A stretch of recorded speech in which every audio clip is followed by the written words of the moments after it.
आप सभी को प्रणाम और बोले विभा में आप सबका हार्दिक स्वागत और अभिनंदन।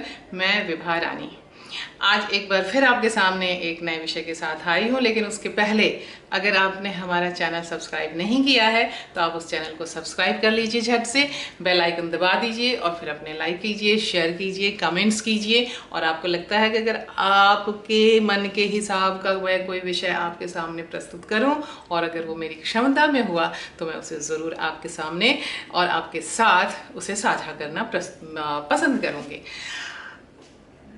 कुंवारी माँ, अनमैरिड मदर, सिंगल मदर से थोड़ी अलग। क्या है ये कुंवारी माँ और क्यों इसके ऊपर अनमैरिड मदर की बात आते ही हमारी भौहें यूं तन जाती है? ये क्या होता है? समाज है और ये है और ऐसा है और वैसा है और ये है और वो है और लड़की ने नाक कटवा दी और फलाना हो गया, ढिमकाना हो गया, सारी चीजें हो जाती हैं जैसे ही अनमैरिड मदर की बात आती है। मुझे लगता है कि आप हमें बताइए, आपकी नज़र में अनमैरिड माँ क्यों नहीं होनी चाहिए? क्या हमारा कानून कहता है कि नहीं होना चाहिए, या क्या हमारा मेडिकल साइंस कहता है कि अनमैरिड मदर नहीं होना चाहिए?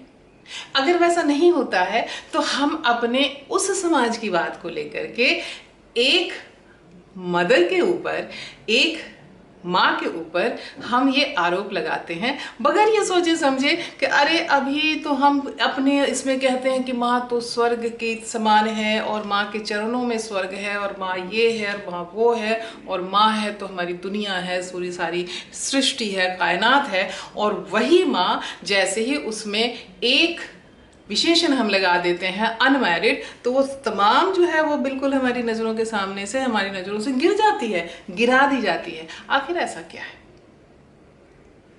हमारे शास्त्रों में भी ऐसा रहा। और जबकि हमारे शास्त्र में आप देखिए कि हम कहते हैं हमारा शास्त्र बड़ा महान है। बिल्कुल महान है जी, हमारा शास्त्र उस समय जो है जीने के सारे आधुनिकतम विचार हमें वो देता है। इसलिए हिंदू माइथोलॉजी मुझे बहुत पसंद आती है, क्योंकि खास करके महिलाओं की जो इज्जत है, उनका जो सम्मान है, और वो आपको मिलेगा अगर आप उसे बहुत रैशनल तरीके से पढ़ेंगे तो।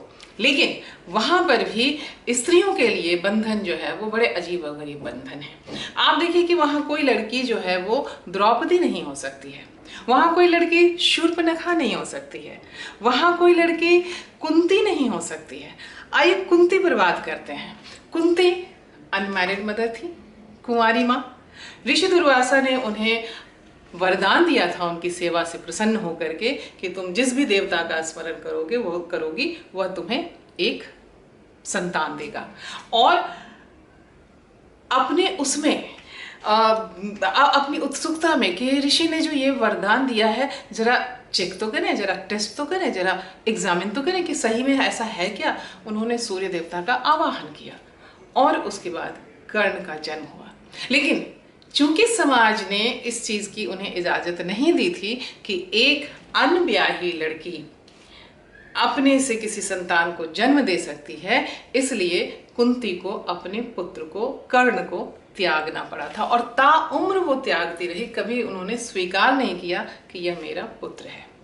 लेकिन अब कट टू आई है, वही कुंती जब अपने उनके पति ने उनसे कहा, जब आप सब जानते हैं कि पांडु, कुंती के पति, संतान उत्पत्ति में अक्षम थे और उन्हें श्राप, तथा कथित श्राप मिला हुआ था, तो कुंती ने उन्हें इस वरदान की जानकारी दी और तब उनकी अनुमति से उनके भी 3 पुत्र हुए, युधिष्ठिर, भीम और अर्जुन। और जो पांडु की दूसरी पत्नी थी माद्री, उनके भी 2 पुत्र हुए, नकुल और सहदेव। ये हम जानते हैं। लेकिन आप हमें ये बताएं कि यहाँ पर यही 5 पुत्र मान्य हो गए। कुंती तो वही है और स्थितियां भी वही हैं। लेकिन ऐसा क्या हुआ कि अपने पहले पुत्र के समय कुंती को इस चीज को नकारना पड़ा और शादी के बाद, शादी से पहले और शादी के बाद की स्थिति, शादी के बाद यही चीज जो है, चूंकि पति ने कहा और इसलिए समाज ने स्वीकार कर लिया। तो इसका यह मतलब है कि स्त्री की अपनी तो कोई महत्ता है ही नहीं। और उसका बस उसका जो है उसका स्थान बस वही है कि जो पति कहे वो उसके हिसाब से करो और उसके बाद जो है वो काम करते रहो। लेकिन उसी को फिर हम माता बना देते हैं और माता बना करके ऐसा बना देते हैं कि द्रौपदी के आने के बाद माता जब कहती हैं कि सभी मिल भाग कर मिट बांट कर उपभोग करो, तो बस हम सीधे उसके उपभोग को अनेक अलग अलग रिश्तों में नहीं बांटते हैं, हम उपभोग को एक ही परिभाषा में बांटते हैं और कि वो स्त्री है और स्त्री का उपभोग करना चाहिए।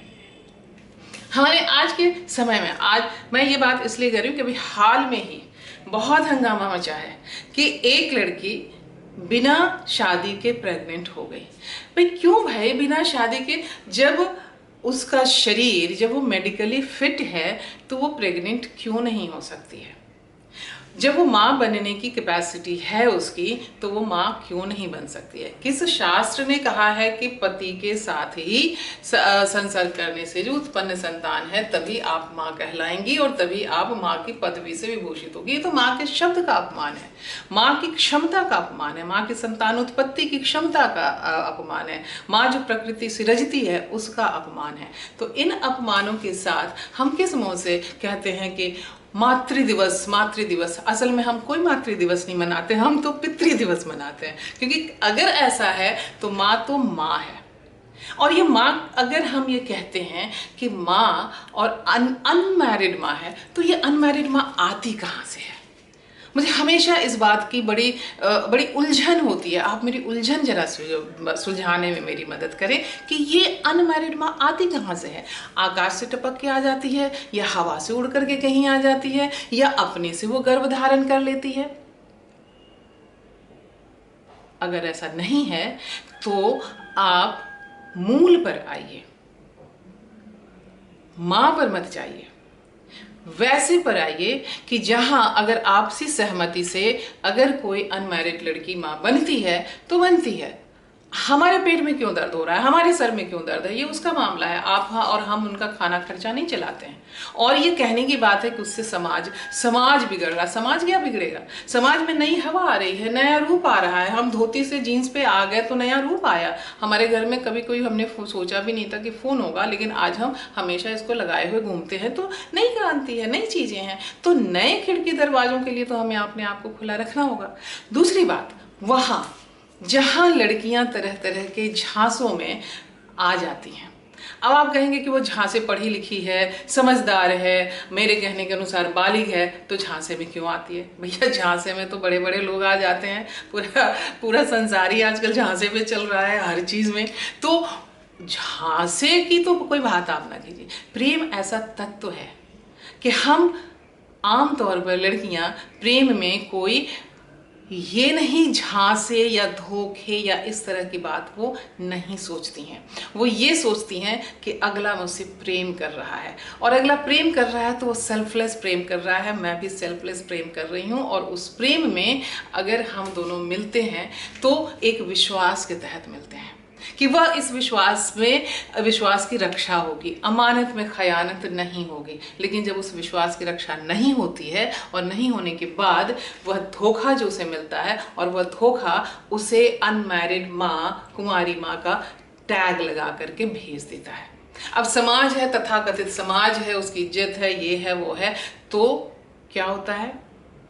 ये उसका रिजल्ट है कि आपको कभी डस्टबिन में, तो कभी कूड़ेदान में, तो कभी किसी के मंदिर में, तो कभी कहीं कुछ और आपको बच्चे मिल जाते हैं पड़े हुए। हम उसे कह देते हैं नाजायज बच्चा। बच्चे कहाँ से नाजायज हो जाएंगे? बच्चे ने क्या हरकत की है कि वो नाजायज हो जाएंगे? हमने अपने संबंधों को जायज ठहराने की कोशिश नहीं की।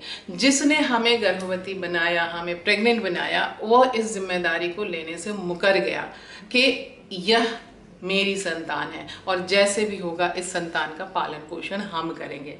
तो इस जिम्मेदारी से मुकरने वाले के लिए क्या होना चाहिए, ये आप बताइए। उसका ठीकरा जो है एक अनमैरिड मदर पर, एक माँ पर, यहाँ अनमैरिड मैरिड ये तो कहना ही नहीं चाहिए, कुंवारी माँ जैसा शब्द ही नहीं होना चाहिए। दिल उस माँ पर क्यों पड़े, सोचिएगा। आप इतने यतीम खाने, इतने ऑर्फनेज, इतने सब जो हैं वो क्यों होते हैं? आप देखेंगे सड़कों पर जो अपना मानसिक संतुलन खो बैठी औरतें हैं, लड़कियां हैं, अचानक हम पाते हैं कि वो भी प्रेग्नेंट है। भैया अपने से वो प्रेग्नेंट हो गए। और क्या हमारी इतनी भी गैरत हमारे अंदर नहीं है कि हम ऐसे तो उसको हम पत्नी नहीं बना सकते? ले जाइए ना उसे पत्नी बना करके रखिए। अगर आपका उसके ऊपर दिल आ गया है तो शादी कर चाहिए, पर नहीं तो शादी के समय तो हमें जो है ना एकदम जो है वो अच्छी खासी सुंदर स्वस्थ और सब पूरा घर भर लेकर के आने वाली वो लड़की चाहिए। बाकी मन बहलाव के लिए किसी के साथ भी हम कुछ भी कर बैठेंगे। तो ये कहाँ से आती, इसके मूल पर विचार करें, क्योंकि जब हम घाव पे बात करते हैं तो घाव के मूल पर विचार करना होता है। घाव ऊपर में चमड़ी पे कितनी परत आ गई, चमड़ी कितनी काली पड़ गई, इससे कुछ नहीं होता है। चमड़ी के भीतर जैसे हम कहते हैं ना कि खील जब निकलता है तब घाव भरता है, तो उस खील को निकालने की कोशिश की जानी चाहिए। और तब जो है मैरिड अनमैरिड और फलाने ढिमकाने, और तब आप माता की बात कीजिए, मातृ दिवस की बात कीजिए। अदरवाइज तो फिर यही होगा कि बस बोलने के लिए बोल रहे हैं happy Mother's Day, happy Mother's Day, happy Mother's Day, और माँ की तारीफ में कशीदे पे कशीदे, कशीदे पे कशीदे काटते चले जाइए। और जब बात उसकी प्रैक्टिकलिटी की आएगी, बात जब माँ के अलग अलग स्वरूप की आएगी, तब जो है आप मुंह घुमा लीजिए। और फिर उसके बाद जो है राम भरोसे बैठ के सबका मुजरा लेख, और फिर जो है उस पे जो है तमाम तरह के आरोप आक्षेप लगाते जाइए। क्योंकि औरतों के ही ऊपर तो आक्षेप लगते हैं ना, क्योंकि वो वही तो कंसीव करती है। और इसीलिए मैंने सोचा था कि कितना अच्छा हो कि अगर साइंस में कुछ ऐसी तब्दीली हो और साइंस ऐसा कुछ सोचे और एक दिन ऐसा आए कि पुरुष भी प्रेग्नेंट हो। मैंने एक नाटक लिखा है प्रेग्नेंट फादर, और मैं एक बार उसके कुछ लेकर के आपके पास आऊंगी कि प्रेग्नेंट फादर, आप प्रेग्नेंट होइए ना। जिस दिन आप प्रेग्नेंट होने लगेंगे और आपके ऊपर जब अनमैरिड फादर का टकबा लगेगा, तब आपको लगेगा कि उसकी तकलीफ क्या होती है, और तब आप कहेंगे कि अरे जो भी है जैसा भी है मेरा बच्चा है, मैंने पैदा किया है। और तब आपको समझ में आएगा कि ये अनमैरिड, मैरिड, कुंवारी, कुंवारा जैसा कोई कॉन्सेप्ट नहीं होता है। बाप बाप होता है, पिता पिता होता है, माँ माँ होती है। ये इस भाव के साथ कोई किसी भी तरह का कॉम्प्रोमाइज नहीं किया जा सकता है। इसलिए अगर कोई लड़की अनमैरिड है और वो प्रेग्नेंट होती है तो ये उसका डिसीजन है, ये उसका निर्णय है, क्योंकि हमारे कानून ने भी इसकी कहीं कोई वो उस पर कहीं कोई ये नहीं लिखा है कि शादी के बाद ही जो है वो लड़की जो है माँ बन सकती है, अन्यथा नहीं बन सकती है। हमारा शास्त्र भी जो है, जब मैंने आपको कुंती का उदाहरण दिया ही, और आप जब खोजेंगे तो आपको ढेरों उदाहरण मिलेंगे कि जहाँ हमने महाभारत में तो ऐसे चरित्र बिल्कुल भरे पड़े हैं, आप उनका अध्ययन कीजिए। आजकल तो सीरियल भी दिखाया जा रहा है फिर से, और वहाँ पर आप जाकर के बात कीजिए। अनमैरिड मदर मत बोलिए, माँ माँ होती है, और माँ हर तरह के भाव से परे होती है। वो सिर्फ और सिर्फ माँ होती है, अपनी तमाम ममताओं, अपने तमाम त्याग और बलिदान और तपस्याओं के साथ। आज इतना ही, कल हम फिर आपके सामने किसी और नए विषय के साथ आएंगे, और तब तक के लिए आप हमें आज्ञा दीजिए। और चलते चलते फिर से वही बात कि अपना ख्याल रखिएगा, क्योंकि आप हैं तो हम हैं।